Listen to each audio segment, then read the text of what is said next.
was now. That it? Good to see everybody out this morning. Don't worry, I'm not teaching, so. We got a good treat and all today. Got Drew Perkins here with the High Plains Children's Home. Come down to teach us and lead us in God's Word today. And so good to have Drew with us. They do wonderful work down there with the kids. And I'm not gonna take anything away from him. He's got a lot of good things to say about it. So, Drew, come on up.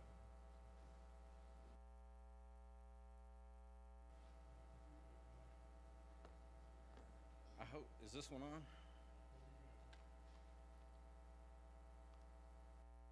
How about now? And if push comes to shove, I was a coach for a few years. I can just talk loud.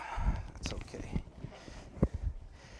I sure do appreciate y'all having me this morning. I'll give you a little bit of I'll give you an update on the home during class, and then we'll make my best effort to preach a sermon later. My resume is lengthy and varied, and nowhere in there does it say preacher.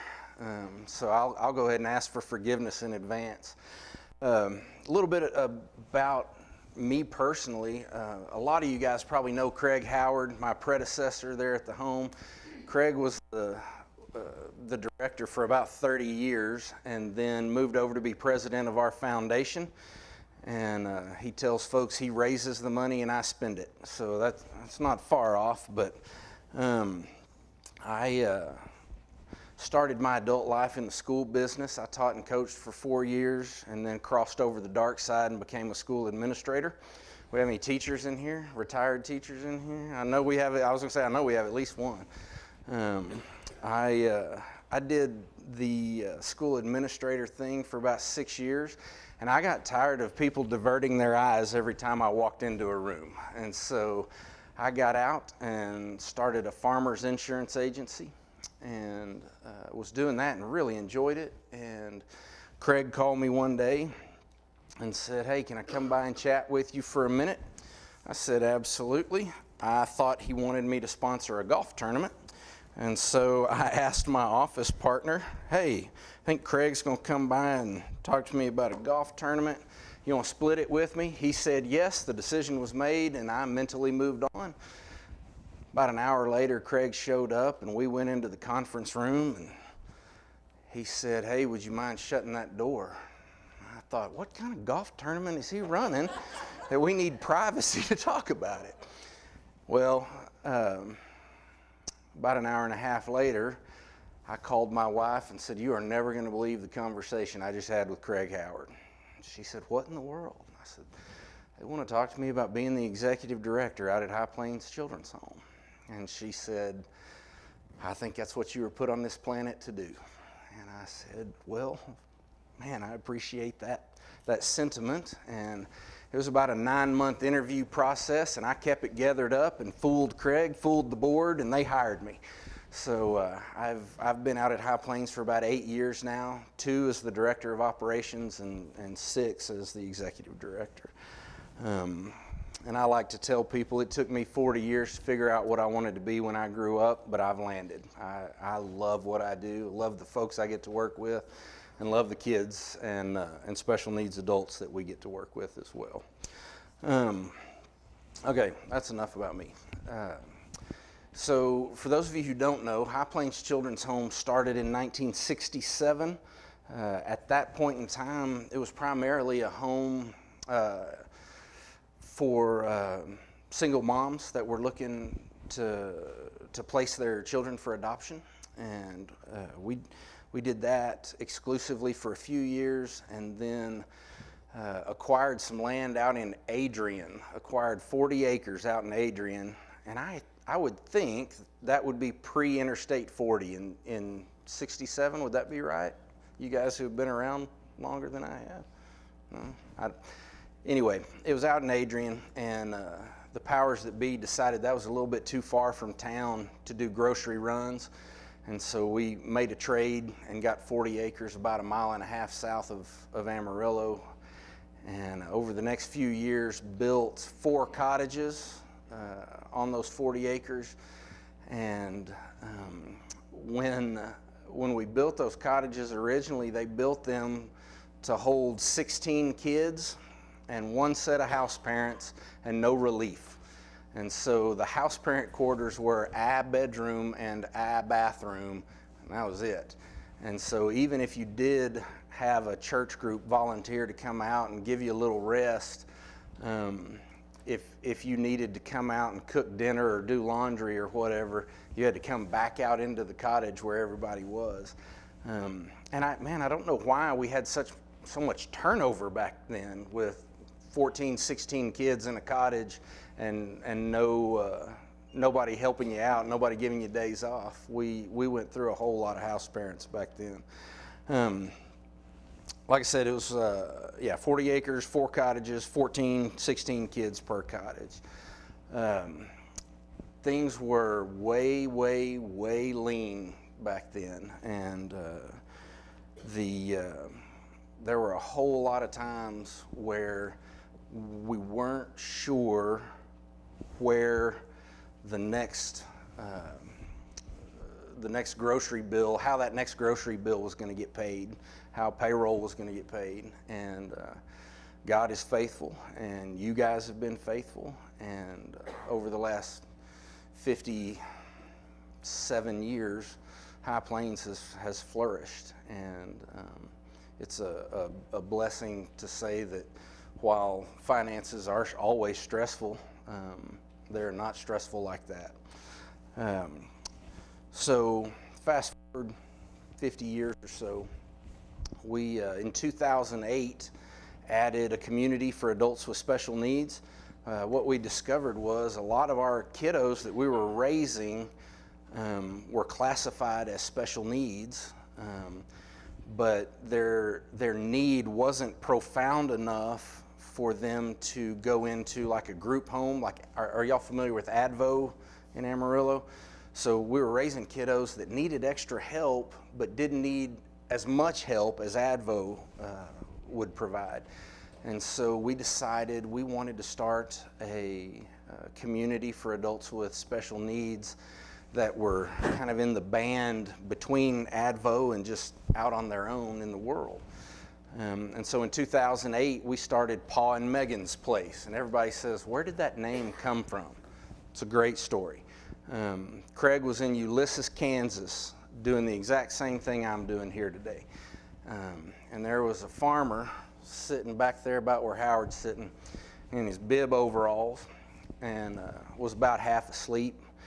And Craig got to the end of his little talk and said, man, one thing we'd really like to do is start this community for adults with special needs. And he fleshed out kind of his vision for that. Well, this old guy kind of perked up, and afterwards came up to Craig and said, well, tell me more about this. And Craig told him what our vision was, and that we had the land and we were ready to go. And the guy said, well, how much does it take to build one of those houses? And Craig said, well, about $100,000. So he reached in his bib overalls and wrote a check and said, build that first one. Well, that's Paul, and his granddaughter Megan was the first resident of Pa and Megan's Place. And the road through Pa and Megan's Place is Dorothy Drive, and that's Megan's grandmother. So it's a neat story. Megan lived there for several years until her needs became such that we weren't equipped to take care of her, and she moved to a different place. But Paul built those first 2 houses, and now we have 8 houses and 11 residents that live there semi-independently, and they are the most fun group of guys to hang out with. They're a blast. We about half men, half women. Our age range, we have had an 18-year-old that grew up at New Mexico Christian Children's Home, and he graduated high school on Friday night, and he moved into Pa and Megan's Place Saturday morning. All the way up to our resident, well, we have one of our residents right now, Keith. Keith came to us when he was 67 and has lived with us 7 years now. and so he's 74. One of the first things, so Keith lived with his mom his entire life, and there really wasn't a plan for what happened when Mom passed away. And so we were really fortunate that Keith had a second cousin in Oklahoma who kind of took him in while we were able to get his house built, and she took care of him. But once we got his house built, first thing he did when he moved in was buy a cowboy hat because his mom never would let him have one. So we try real hard to provide freedom for folks that need a good Resist All 7X hat, you know. About half of our residents there have jobs and work. The other half don't. We have 2 residents there that do drive. They have their own vehicles. What we really try to help them out with is, we just have a staff person there all the time just in case they need something. So all the houses have panic buttons in them. If they have a medical emergency or something of that nature, we can respond to that quickly. Secondarily, we want to make sure nobody takes advantage of them. I don't know if you know this or not, but the Nairobian prince that emails you is really not a real person, and they are just trying to take advantage of you. Our residents get those emails on a regular basis, and we try real hard to prevent them from being taken advantage of. We also want to provide social opportunities for them, give them chances to have outings and interactions. We do Super Bowl parties, movie nights, cooking lessons, take them to church, all the stuff that we feel like is important to them to have a well-rounded life. The last thing about Pond Megan's Place is transportation. For those that don't have driver's license, we provide transportation for them everywhere they need to go. It is always funny. I just kind of take that for granted. That just kind of happens in the background until our Pond Megan staff are on vacation and Drew's driving people around, and then all of a sudden I have a much greater appreciation for what is going on over there, because it's unreal how many phone calls or texts I will get that say, hey, I want to go to United and get some Bluebell. Well, yeah, but it's 9:45 at night. Let's schedule it. Can we do that tomorrow at 10? I sure do want ice cream tonight. Okay, be there in a minute, you know. So we try to schedule those as best we can, but when there are Bluebell emergencies, there are Bluebell emergencies. We all can sympathize with that a little bit. The next program we opened was in 2019, and that was an emergency shelter. And when I say emergency shelter, generally folks' minds go to fires, floods, tornadoes, hurricanes, things like that. That's not what we do. When CPS has to remove a child from their home, that child needs a place to go immediately. I don't know if you guys have been following the news. There is a problem in the state of Texas with children in the care of CPS having to sleep in offices. We want to go to whatever lengths necessary to prevent that. So we started this emergency shelter, like I said, in 2019. That was an interesting process. Are any of you guys work for the government in here? Okay, good, safe place. Anytime you're working with the state of Texas, things don't go as quickly as you would like for them to go. We were geared up and ready to go with this shelter at the beginning of 2019, and you would turn in your paperwork and they would have 60 days to review it. And then they'd say, okay, now you need X, Y, and Z. And then it's 30 days, and then it's not, anyway. We were at the point where we were really getting frustrated because we'd been sitting on go for 6-7 months. And finally we had an incident with some of our children we had a sibling group of 4 that had lived with us in our cottages and had been sent back to their parents, and we had filled those spots that they had vacated with other children.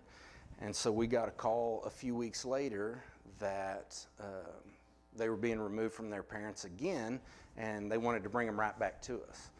Well, all our beds were full and our emergency shelter was not open.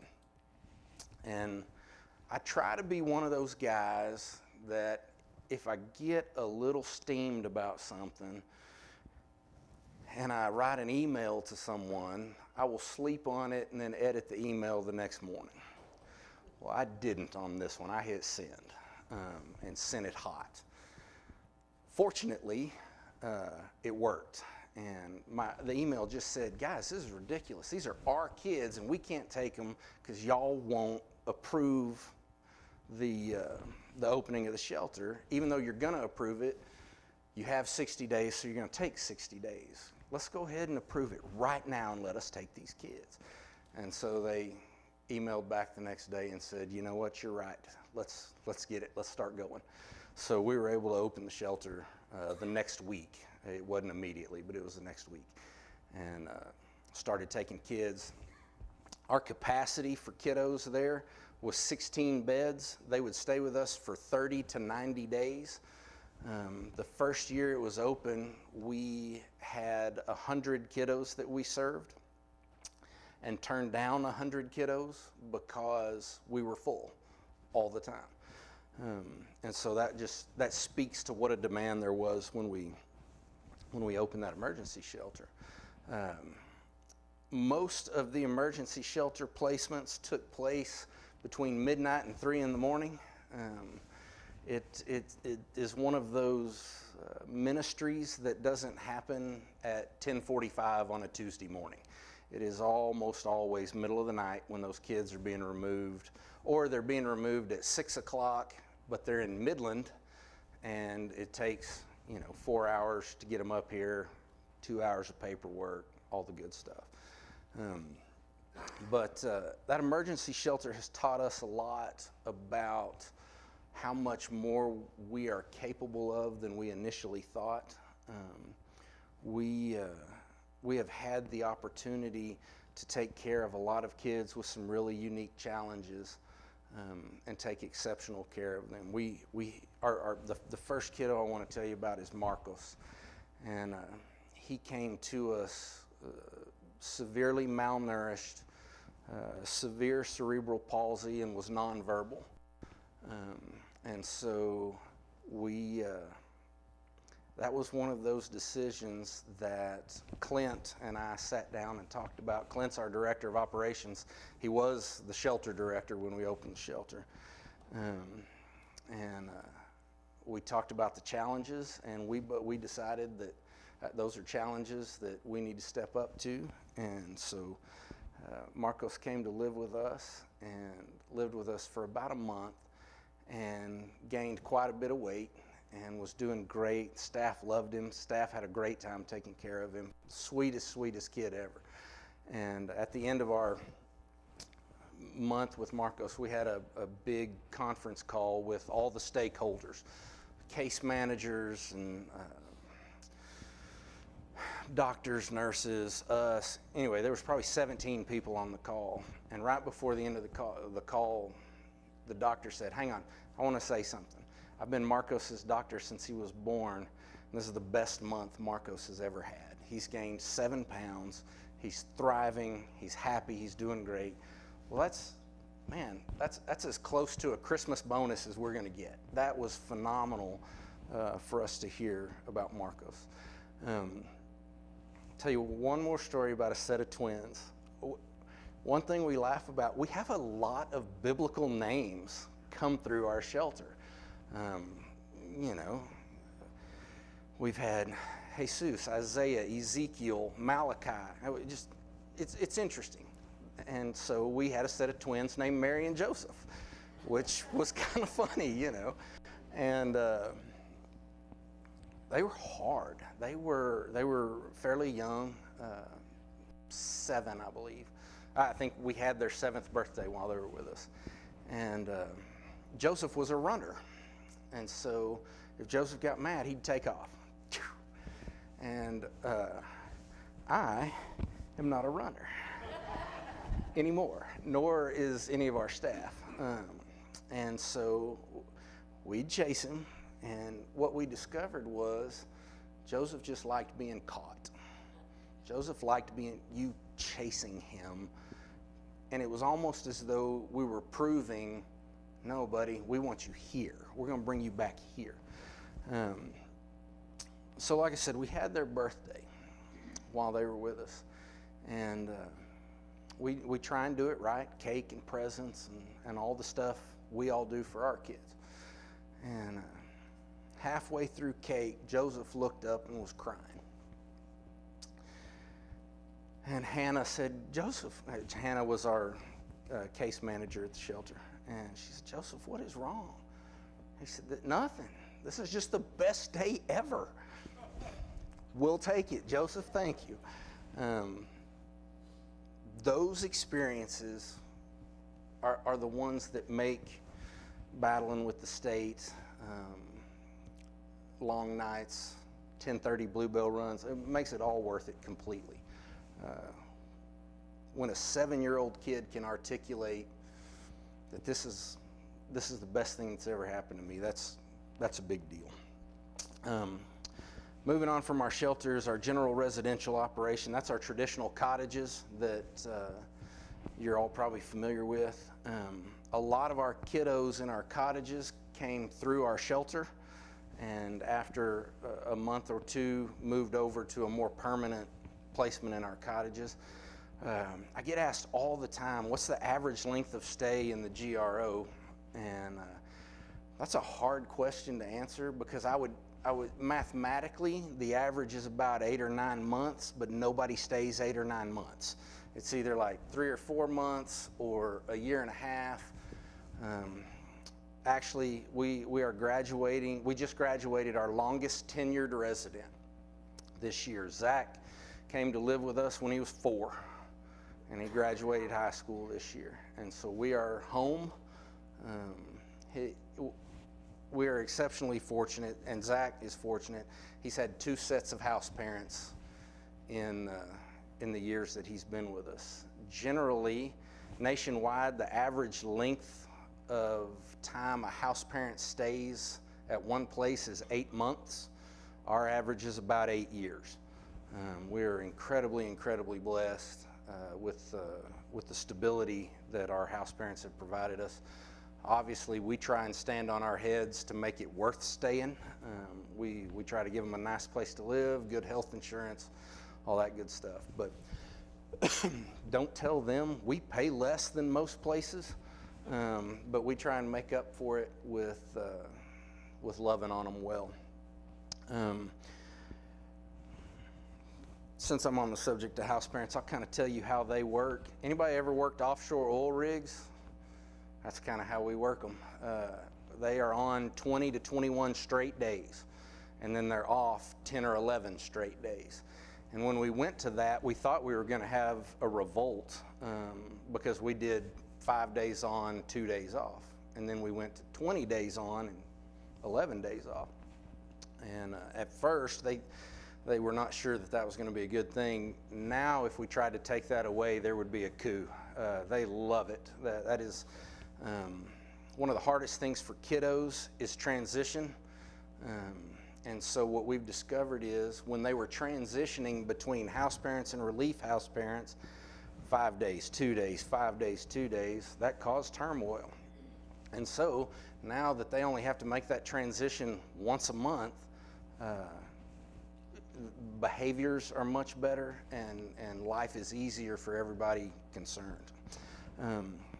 A lot of folks ask, what kind of kids do you guys have? What kind of kids live at High Plains? And I would tell you to walk through Sunray Elementary School, middle school, or high school, and that's the kids we have at High Plains. Good kids. It is the majority of our kids, not all, but the majority of our kids have been removed from abusive or neglectful situations. Like I said, that is not all of them, but that's the majority of them. And when I say abuse and neglect, everybody has a picture in their mind of what that means to them. I'm going to tell you specifically what it has meant to a couple of our kids. We had a sibling group of 4 out of Cactus, that the oldest was 14 and the youngest is actually a sibling group of 5. We just got 4 of them. The youngest was a baby, less than a year old. 4 boys and a baby sister. And they were living in a house with no water or electricity. And the 14-year-old was taking care of everybody. And on the 3rd day that Mom hadn't been back home, he called the police because he was worried about Mom. Not because he was worried about them, but because he was worried about Mom. And so the police showed up, and there are these 5 kiddos in this house with no power or water.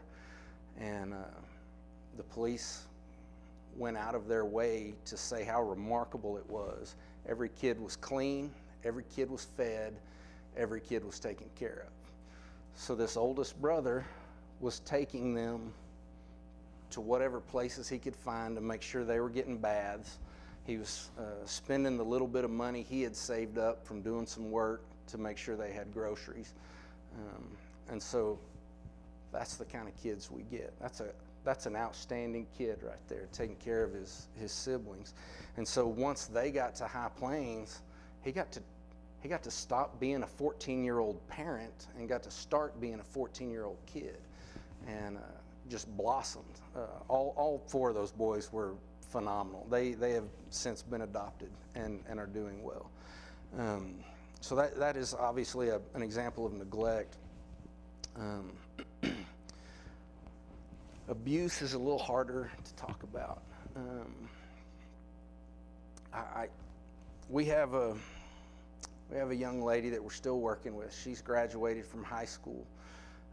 She came to our emergency shelter, I guess it would have been 3 years ago. And the reason she came to Amarillo was because it was the farthest emergency shelter in the state of Texas away from the man who was sexually trafficking her as a 15-year-old, who she was in love with, by the way. That was her boyfriend. And so she was removed from that situation and brought to us, and she hated us,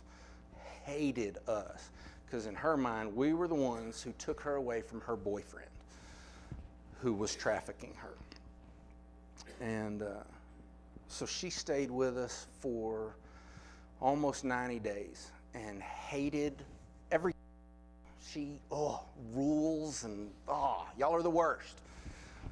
And so she went to a residential treatment facility in Tennessee. And Hannah, the case manager that I mentioned earlier, had just kind of fallen in love with this kid.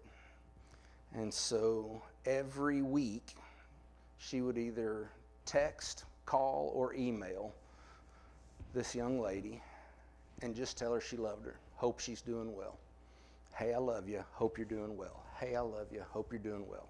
Hey, we're still praying for you. Hey, just encouragement. For the first several months, those went unanswered, ignored. And then she got a response. Thanks. She kept doing it. Went a few weeks before she got another response. Hey, I hope you're doing well too. Oh, okay. Long story longer. She asked if she could come back to High Plains.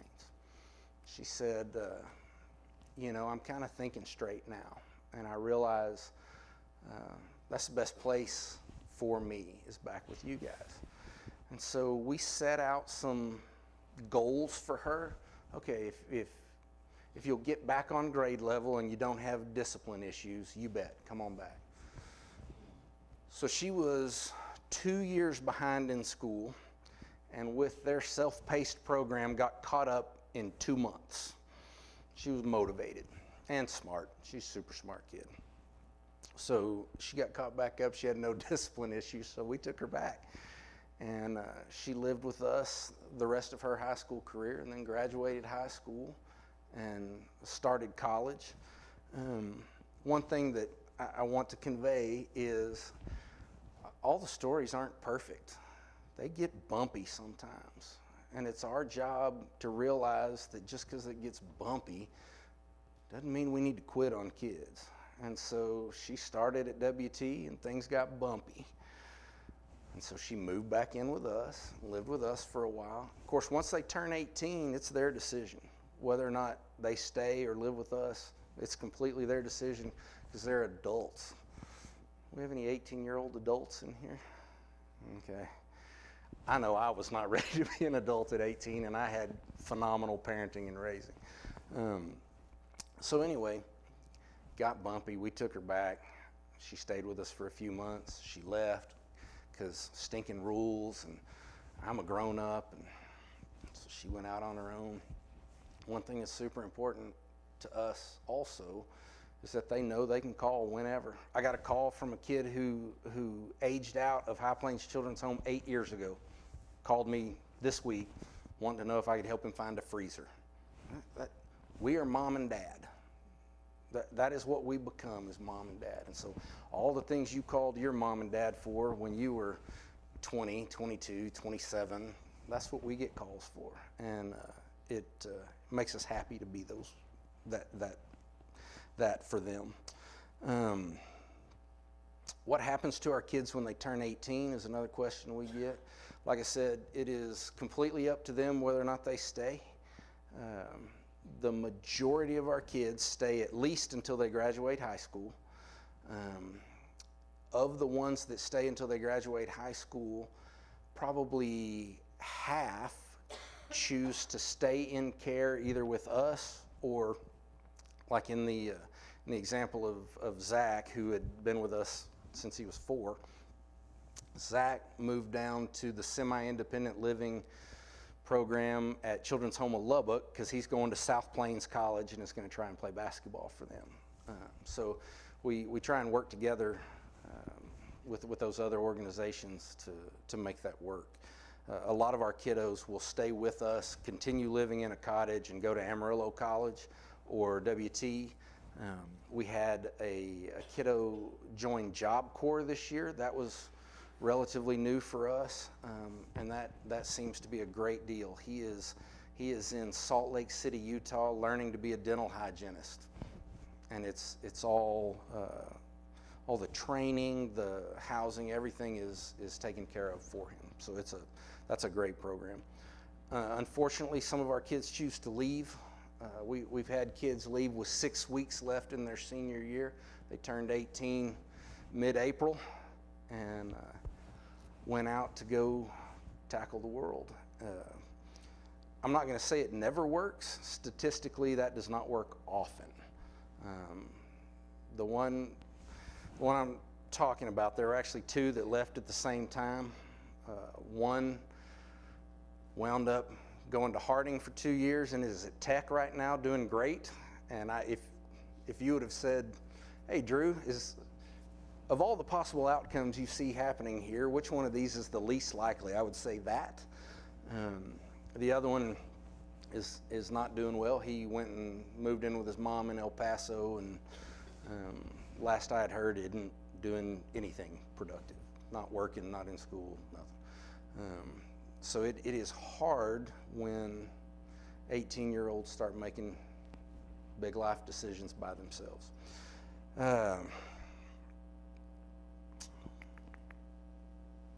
Tell you what, let's do this. What questions can I answer for you guys? I would much rather tell you what you want to hear than just ramble on about. I can tell you about our public water system. It's pretty awesome. I'm a licensed Class D water operator now, so yes, ma'am. So what is the youngest? We are licensed down to 2. We're in the process of altering our license to go down to birth.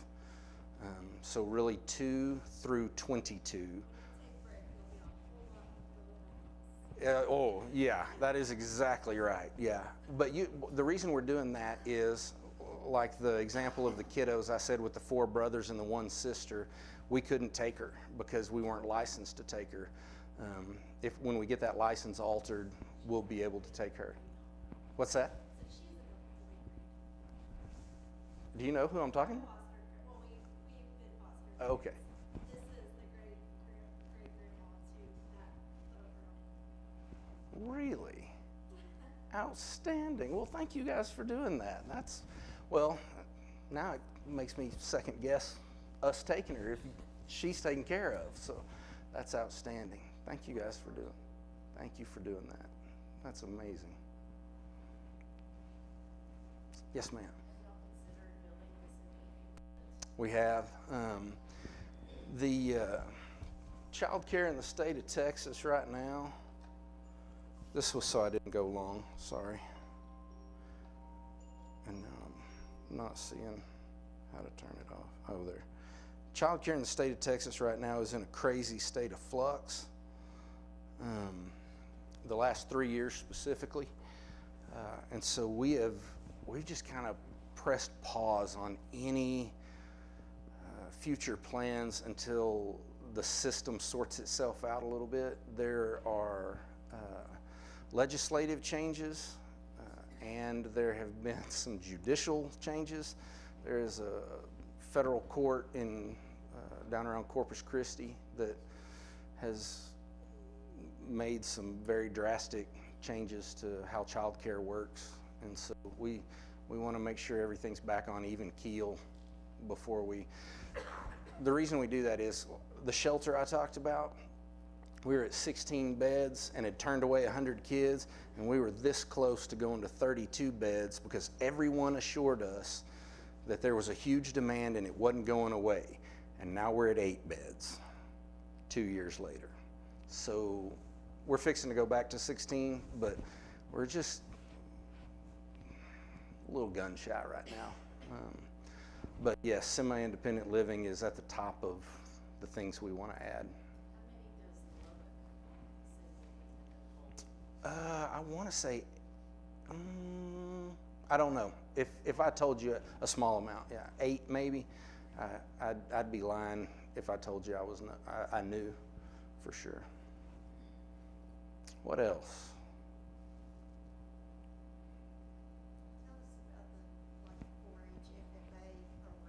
Absolutely.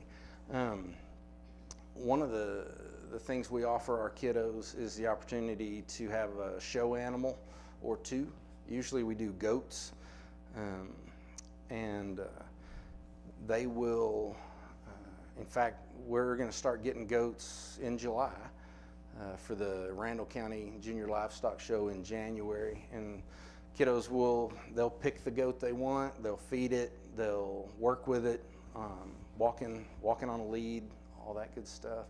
And then they will show the goat in the Randall County Junior Livestock Show.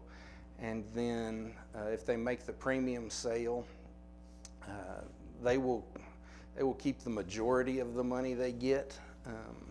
We decided early on in that program that we're gonna ask for, I think it's 20% back to pay for feed that they've been feeding their goat, just to teach the lesson that, hey, you know, you've got skin in this game. This stuff didn't just happen.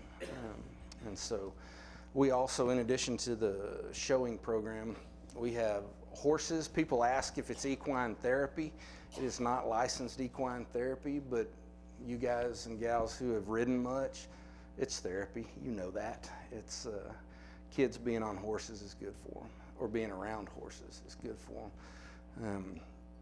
In addition to our big horses, we have 2 miniature horses, and when those things showed up and we took them, I was a little frustrated, and I've had to eat crow on that because all I saw was a feed bill. You can't even ride them. They're little bitty, and I mean they're no good for pushing calves or anything. I mean, our kids love them to death, and we have kids who are scared of the big horses that'll sit and brush those minis for hours and they just enjoy being with, lead them on a lead rope. I've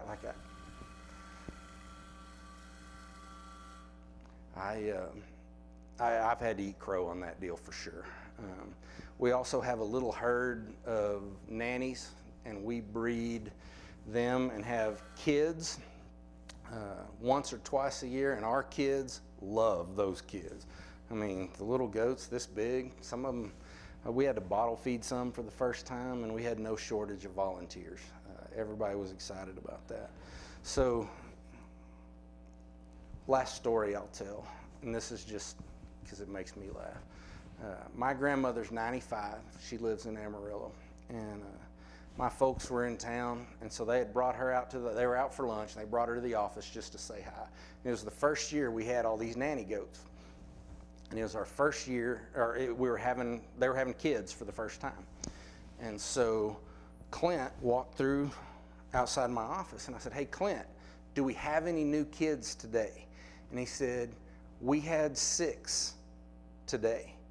And I said, "Did we lose any of them?" And he said, "One died." And I said, "That's not bad." And he walked off. And my grandmother, y'all, was horrified that I was so cavalier about the loss of children. And I mean, she just stared at me hatefully until I finally said, "Mima, what's the issue?" And she expressed her displeasure. And I had to explain that we were talking about goats, not children. But last thing I'll wrap up with, everywhere I go, one of the questions that gets asked is, what can we do to help? And I will give you guys some specific things. We always need cow hay and horse hay, always. We also have been very blessed, but would continue to accept beef cattle on the hoof or dropped off at a processor. Either way, that is pretty great. Suitcases and duffel bags. We always need suitcases and duffel bags. Generally, our kids show up to us, like I said, in the middle of the night, wearing the clothes on their back. If they do bring stuff with them, generally it's in garbage sacks. So when our kids leave us, they leave with about 2 weeks worth of clothes, and it's in a suitcase or a duffel bag of some sort. Walmart gift cards, Sam's gift cards are always great.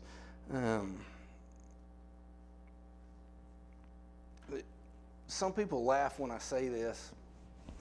Vehicles, when our kids get their driver's license, we try to provide them with a vehicle. And when I say that, a lot of people think, well, they don't want the vehicle that I have, I promise. Yeah, we do.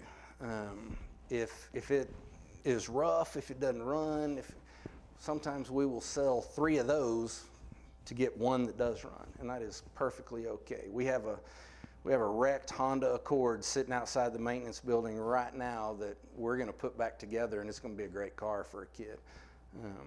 So that's something that we're always on the lookout for. The kids pay for a part of it. We don't make them pay for all of it, but the kids pay for a part of it. And fortunately, we don't usually have 8 kids that are driving at one time. Usually it's 1 to 3. But insurance, oh my word, insurance is, we're working on our health insurance renewal right now and did our property and casualty insurance not too terribly long ago, and it was pretty rough. Last thing I'll talk about. Has anybody noticed lately, when you go to the grocery store, things are not what they used to cost? And that's not just me, y'all are noticing that too. Our grocery bill in general is $120,000 a year is what we spend on groceries. We are kicking off a new campaign called 100 by 100. We are hoping to find 100 folks who would be willing to donate $100 a month, and that will cover the $120,000 grocery bill. If that is interesting to you, I have these cards that you can just fill out and hand back to me. Tells you all the details on the front, name and everything on the back. If you guys want to just hand that to me, I bet you could hand it to Mr. Patton and he could get it to me. That's just something we felt like was a very tangible need and something that folks would feel good about helping with. So I appreciate your time this morning. Again, let me reiterate, I am not a preacher. Be forgiving in about 10 minutes, okay? Thank you guys.